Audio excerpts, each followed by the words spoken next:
Well, hello. Welcome to episode 5 of My Life as a Critic. I am professional film critic Sean Patrick. In this series, I take a critical look at my own work, my own reviews, and try and turn the critic's eye on the critic, in this case, myself. And I pick the movies at random based on things I've written over 16 years as a film critic. And this movie today comes from 2005. At a time I'd just been writing for a website called GuessTheGross.com, which was the evolution of Bicket.com. And so that website just had come to an end about that time, and I was about to start writing for a place called smart-popcorn.com, which was run by a guy named Tom Strickland. And I was really excited to write for that place because I actually was going to have an editor there who was going to really look over my work and make sure that it was as good as it could be. And I hadn't written with an editor for a while. I mean, Roy and Sean would do some quality control, but at Bicket and Guess the Gross, they would do a little quality control here and there, but they weren't actually. I was in charge of basically posting my own stuff there. So having an editor was a life changer. It was a game changer for me in terms of just getting better at writing. But this review, I guess I posted to a blogger site, my own blogger site at the time, and so it's I haven't read it. I just pulled a copy of it off of this old blogger site that I just was lucky enough to stumble upon, and so I'm assuming it's going to be just riddled with errors. But that's part of what's exciting about this is just putting myself on the line and kind of hanging myself out to dry. Just take a look at my work and see if it was any good, and then I'll rewatch the movie, obviously, and then we'll talk about it again after that. But let's actually read the review. Have you ever wondered why some movies are not reviewed in your newspaper on Friday?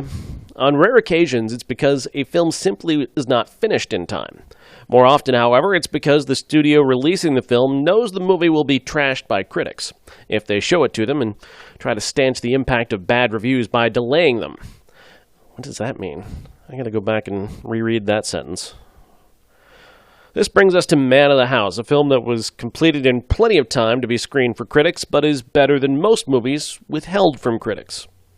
The ever-dignified and respectable Oscar winner Tommy Lee Jones stars in Man of the House as Roland Sharp, a straight-out Texas Ranger, on the trail of the man who murdered the lead witness in a drug case. Roland's only witnesses in the case are 5 University of Texas cheerleaders who were in the wrong place at the wrong time when the murder occurred in front of them. I've got to talk to my past self for a moment. Past self, yes, of course they were in the wrong place at the wrong time if they witnessed a murder. Sorry. To protect the girls from retribution, the killer, an evil FBI agent played by Brian Van Holt, don't worry, that's not meant to be a mystery, it was in the trailer, I believe, who will do anything to silence them. The girls are not willing witnesses. Each has spirit and spunk enough to demand freedom from Roland's strict rules. See, what I missed there in that first sentence, oh man, this is brutal, was that Roland moves into their sorority house and lives with them and becomes his undercover assignment is as an assistant cheerleading coach. So I missed that in the entire sentence. I didn't even return to it. I just move on from there into my description of the girls, introduction of the girls. The girls are Anne, the leader of the group, pop star Christina Milian, Therese, Paula Garces, Evie, Monica Keena, Barb, Kelly Garner, and Heather, Vanessa Ferlito, the sweet one who develops a crush on Roland. The film, directed by Stephen Herrick, is smart enough not to let anything unseemly go on between Roland and the girls. Not that the girls aren't ogled, just not by Roland. Ann Archer plays one of the girls' professors, and thankfully a more suitable romantic interest for Roland. There are natural roadblocks to Roland and the professor, not least of which is that he can't tell her he's undercover or explain why he's an assistant cheerleading coach, and he must live with the girls. Jones and Archer spark well together, but apparently writers Robert Ramsey, Matthew Stone, and John J. McLaughlin weren't prepared for such a good pairing because they abandoned it not long after they started. Really, they don't seem to have conceived this story much past the idea of the taciturn, which I misspelled, and dignified Jones opposite a group of peppy cheerleaders. The premise is the film's only joke, and it isn't very funny beyond the initial introduction. You may have noticed from the film's trailer that Cedric the Entertainer is in the movie.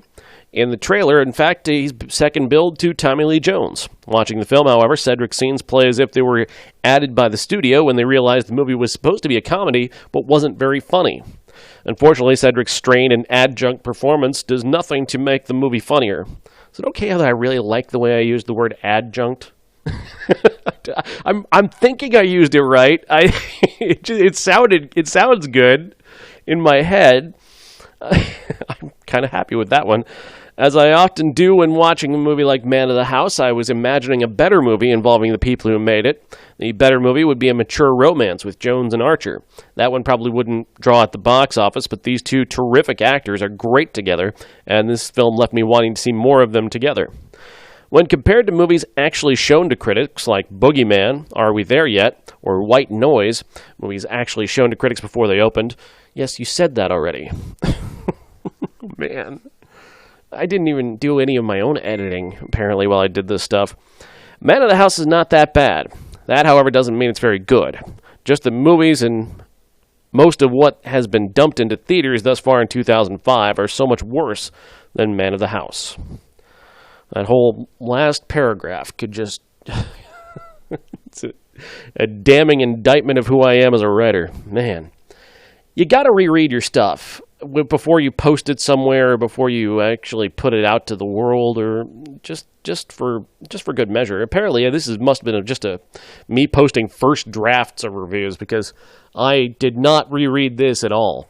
After I finished writing it, I just kept just posted it, which is very, very... It makes this a very sad experience for me, experiencing my own writing again in this way.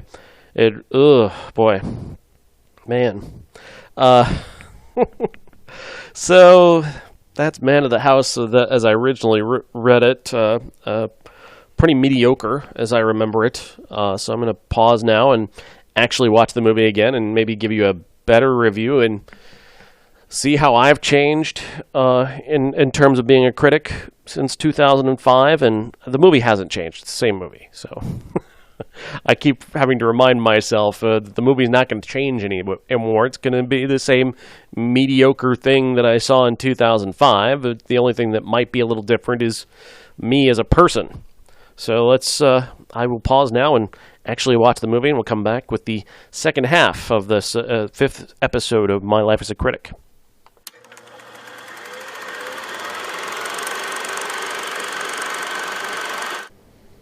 Well, that was about as aggressively mediocre as I remember. But Tommy Lee Jones is really incredible. I always forget just how good he is. The way he holds a scene and even his comic timing. I mean, early in the movie especially, he's on top of it.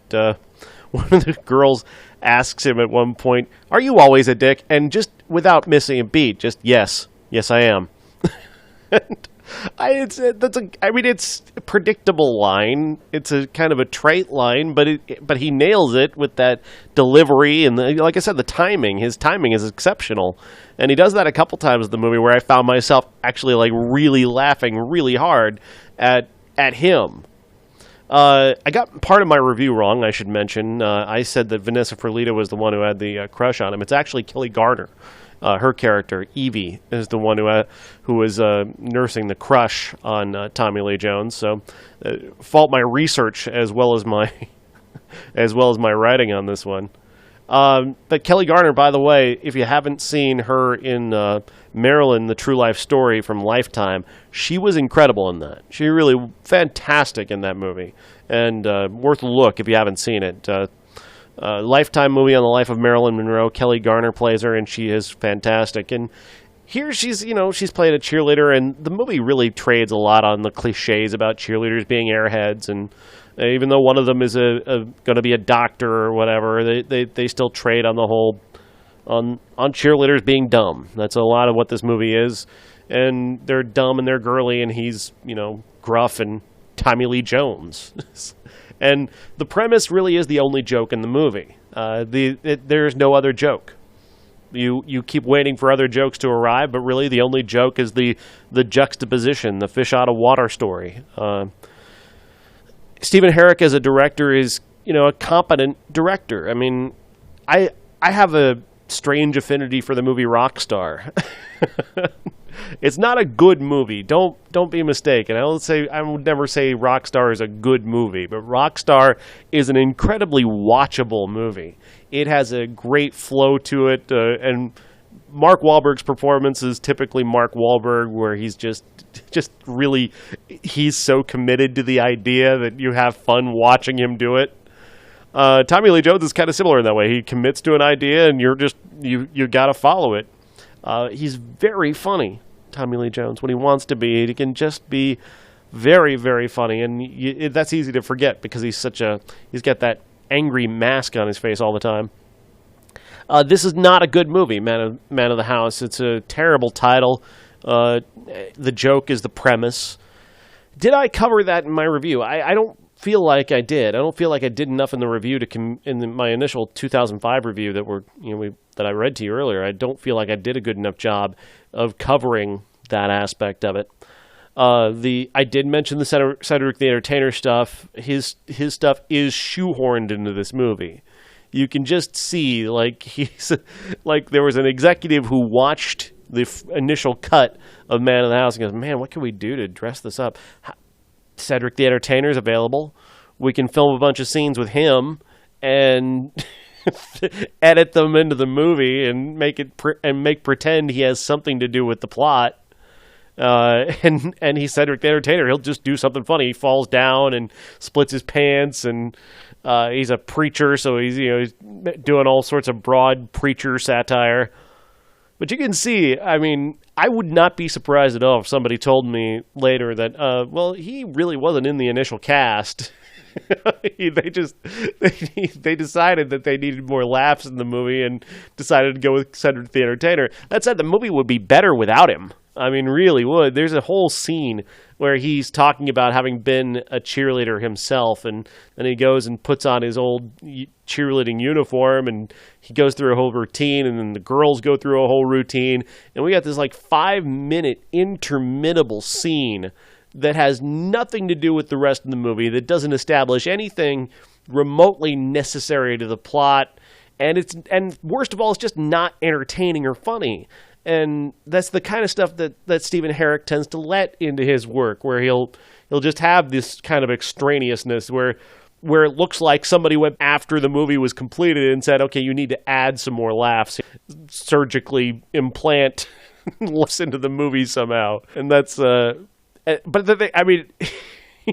which would be a good theory if any of this were funny, but it's not funny. None of the Cedric the Entertainer stuff is funny, but you take it out of the movie, and suddenly the movie is only, it's less than 80 minutes long if you take out the Cedric the Entertainer stuff.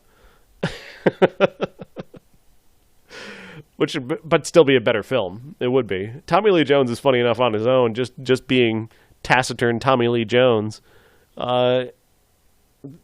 Interesting question I have for you for you and for really the world. Is there any kind of life for a movie like this? I mean, I know I just watched it, but I can't imagine that anybody in the world has watched this movie since it came out in 2005. Or it may be on DVD. Obviously, people may have watched it then, but now, there's no life for this movie now. There's nobody flipping through Netflix options and going, Man of the House. Man, that sounds like exactly the kind of movie I want to watch. Tommy Lee Jones and cheerleaders. Man, that's going to be hilarious. No, this movie doesn't have... I can't imagine that there's just anybody who's seen this in the past, 8 years. Because I can't imagine why anybody would want to see this. I couldn't imagine when it came out in theaters, but people obviously did go to see it a little bit. It was a bomb for the most part, but... there were people who paid money to see this. But today, 10 years later, or 11 years later, does anybody even remember this movie? Does it have any kind of life whatsoever? It is on Netflix. So it has the opportunity to be watched by somebody. Obviously, I just did. But I just can't imagine there's any kind of audience for this anymore. There are hundreds of thousands of movies like Man of the House that exist in the world that no one remembers, that that no one bothers to watch. They're just taking up space on Netflix. I don't know where I'm going with this, but it's interesting to me just how this movie it exists, but it doesn't anymore in a way, because there's just no one to watch it. I'm Sean. Thank you for listening to this latest episode of My Life as a Critic. I hope my reviews get better than what I did. Man, I don't know how I allowed that into the world, but I did because, man. But this is what this is about. It's about, looking at my old stuff and being critical of myself. And there was certainly a great deal to be critical of in my original review of Man of the House. And hopefully I'm than I was then in terms of critiquing the movie, which I called aggressively mediocre. I am calling aggressively mediocre, but Tommy Lee Jones is really great. He really is. He's just a brilliant actor who can elevate even the worst material. Although I should point out, though, he was in Criminal recently, which is a really terrible film, far worse really than Man of the House. But he wasn't that bad in it. There's an important distinction. So that's it. Episode 5, My Life as a Critic. Thank you for listening.